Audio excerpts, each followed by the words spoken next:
something new. So something new always does come out of Africa. So with that, we would like, therefore,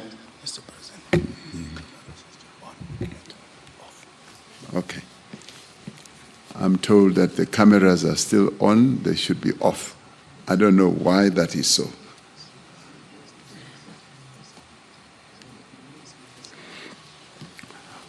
With that, we would like, therefore, with the consensus that has emerged through the work that has been done over the whole year and the 130 meetings that have been held where each sector has been able to reach agreement, would like, therefore, to put the proposal.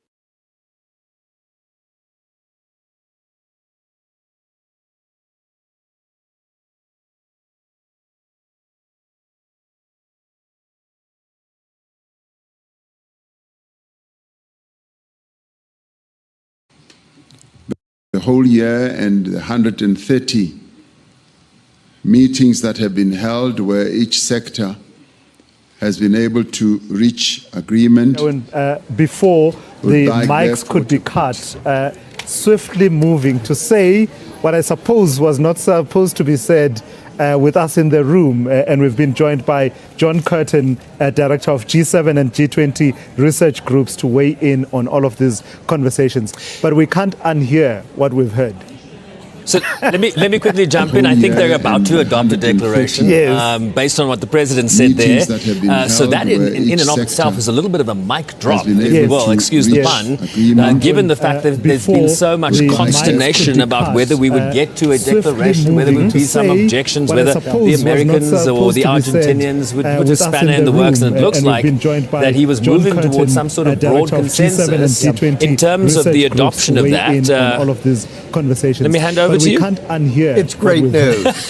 There will be a declaration, even though based on what the president said said no. So that all the rest of the G20 said go and go from the beginning. So now the leaders don't have to worry about fixing this adjective or not. They can speak person to person, freely and frankly, about all the really big things they need to do, and they can do more than what's already in the declaration. Let me hand over to you. And it's great news. Just a declaration, because as I said, we can't unhear what we've heard already, right? So there are protocols and rules.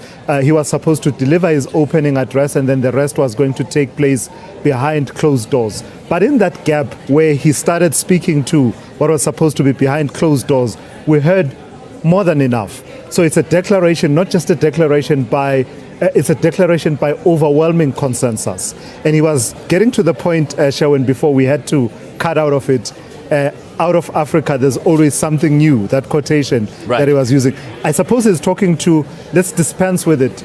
The declaration is by overwhelming consensus. Yes. We will then get to the journey, how we got here and all the other details, but make no mistake, there is a declaration. It's by overwhelming consensus. Right, and that's a declaration about a vision, right? The vision is the declaration, and then I suppose they're going to discuss the means of implementation and how we get there. But remember how he prefaced that moment. He said things like, we should not allow anything to diminish the impact of the first Africa G20. I wonder what he was talking about there. He talked about the credibility and the integrity of the G20 should not be diminished. The G20 should underscore its relevance, the relevance of multilateralism, exactly. The representation of the United Nations there, the African Union there. He thanked delegations for the outcome document. So he was heading in a direction. We must signal that multilateralism does deliver. Keep fast to the solemn pledge, which is also contained in the 2030 Development Agenda, to not leave anyone behind. And then he moved to adopting the declaration, John Curtin. Yes, indeed. Nothing, he said from the start of our presidency right up to now, should diminish, as you said, the status, the stature, the integrity, the credibility of the G20, which is uniquely a leaders level summit. So that was the clearest message to the White House, I think, that could be said and indeed to all of the other leaders who have skipped this summit. We're back on track. And I just add one more thing. He also told us a clear signal about what will be in the declaration. Yes. He used the word climate change, climate, again and again. The U.S. had said no. All the rest of the G20 said go. Gender equality, the Argentinians said no. All the rest of the G20 said go. All the rest of the G20 here at the table in particular, we're backing Africa, we're backing South Africa, because we believe in it, and we've seen the great things that have come out of Africa.